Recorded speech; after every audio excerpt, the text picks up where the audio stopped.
Greetings, everyone. This is the Gardening Snail of Livingston, California, just trying to keep the community informed and local government as honest as possible. City Council regular meeting agenda overview for September the 7th, 2021.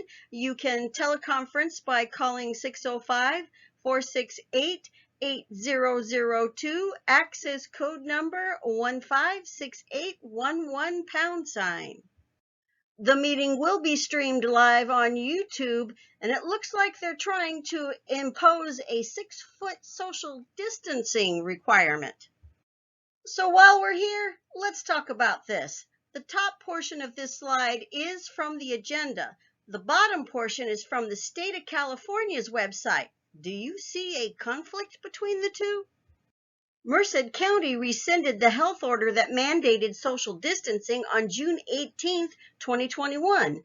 When that health order was rescinded, Livingston's health directives were voided.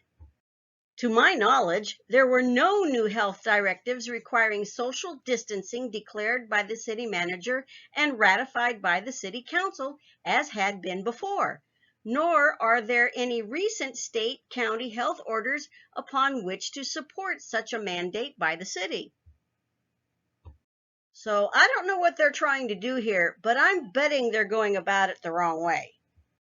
Moving on, any writings or documents pertaining to an open session item provided to a majority of the members of the legislative body less than 72 hours prior to the meeting shall be made available for the public inspection by email if requested. Public comments can be submitted via email at citycouncil@livingstoncity.com. Comments must be received by 2 p.m. on the day of the council meeting. You will need to provide meeting date, item number, name, email, and comment. Please limit to 300 words or 3 minutes. Please include public comment in the subject for the email. Under closed session, conference with labor negotiator about all the bargaining groups. Also, conference with legal counsel, potential litigation, significant exposure to litigation, Government Code 54956.9D2, which I have a copy of that on the right.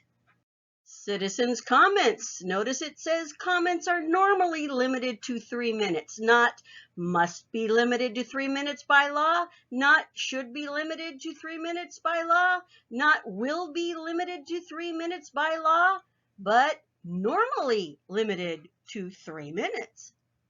After that, it's a presentation to the UFW Foundation, followed by announcements and reports. Next up, consent agenda. Items on the consent calendar are considered routine or non-controversial and will be enacted by one vote unless separate action is requested by the city manager or city council member. There will be no separate discussion of these items unless members of the city council or city manager request that specific items be removed. Translation. We're hoping nobody notices what's on the consent agenda and has questions about it because we might not want to answer them. So let's take a look at these and see if there might be some you or I or other people might have some questions about. A warrant register, well, that's kind of normal. A landscaping contract, okay. Professional services agreement with NSB for CFD. Well, some people might want to know what that is and what that means. Oh, staffing changes and revised job description for Public Services Director. I know a lot of people that might have some questions about that one. Purchase of lights for Max Foster and Joseph Gallo Parks. Now that seems sensible. Sewer service purchase. Might have a question about that one. Livingston Youth Football Fee Waiver Request. I can think of a few people who would have questions about sports groups and fee waivers. And under public hearing, an item about an apartment complex. Now let's take a look at a few staff reports and things and see what they have to say. This first one has to do with a Community Facilities District and NBS. And let's see, it says the Community Facilities District was formed to fund ongoing service-related costs for police services, fire protection, and park maintenance. CFD 2005-1 is expected to fund these services into perpetuity or forever. The city needs assistance evaluating the services funded through the CFD and potentially expand those services to fully utilize the funds collected.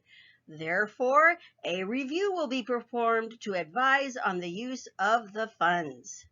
Translation: the city is collecting more in fees than it is spending in this community facilities district and must hire someone to figure out why and what to do next.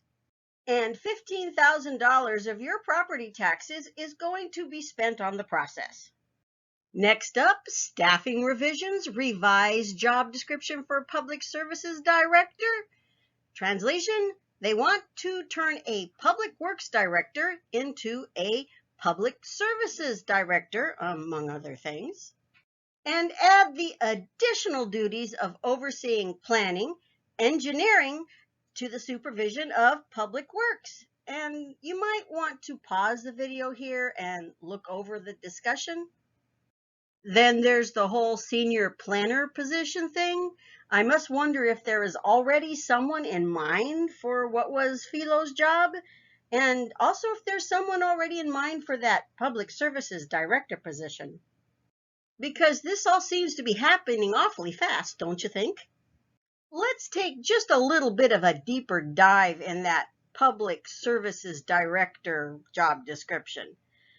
Pay close attention to what is being stricken out and what is being added in. Pause the video if you have to. Notice how much of the original Public Works Director's requirements are kept here. And here. And here. Yep. Here too. No changes here either. But wait, look here. Reports, records, and files is kept, but all the water and wastewater certifications have been stripped out. Aren't there monthly, quarterly, and annual reports to the state that require those certifications? Who is the city going to get to prepare and sign those things? A contractor? Create another position to handle those reports? So just how is Livingston planning to stay compliant with the state? I guess we're stuck waiting until the actual council date to find out. That's if the city attorney lets us even ask. Now back to the more mundane. This is about lighting fixtures and that the fixtures will go into Joseph Park and Mike's Foster Sports Complex and be paid for through funds in the landscape and maintenance districts. What this says basically is that the sewer treatment plant facility server is broke and they need a new one. Moving on to the fee waiver request, we find that customarily facility usage fees have been waived for the Livingston Youth Football Association. They will agree to pay for the usage of electricity. The Livingston Youth Football Association has asked for a fee waiver for field use with an agreement to pay for the lights only. The fee waiver request for the Livingston Youth Football Association will represent a fiscal impact of $1,260 due to uncollected fees. I can think of a couple other sports groups that might be wondering whether or not they could get fee waivers too. Here's an excerpt from the use permit and the official request signed by Maria Soto. This was also included in the agenda packet and apparently does not prove nonprofit status. The last item of note has to do with a public hearing about the construction of an 80-unit multifamily housing development at 915 B Street. 5 buildings would have a total of 80 apartment units affordable to lower-income households. The 6th building would be a community center for apartment residents with space for staff and leasing offices, a child care facility, and other activities. The project will be located where that star is, and that V shape that you see slightly to the left of the star is the MID Canal.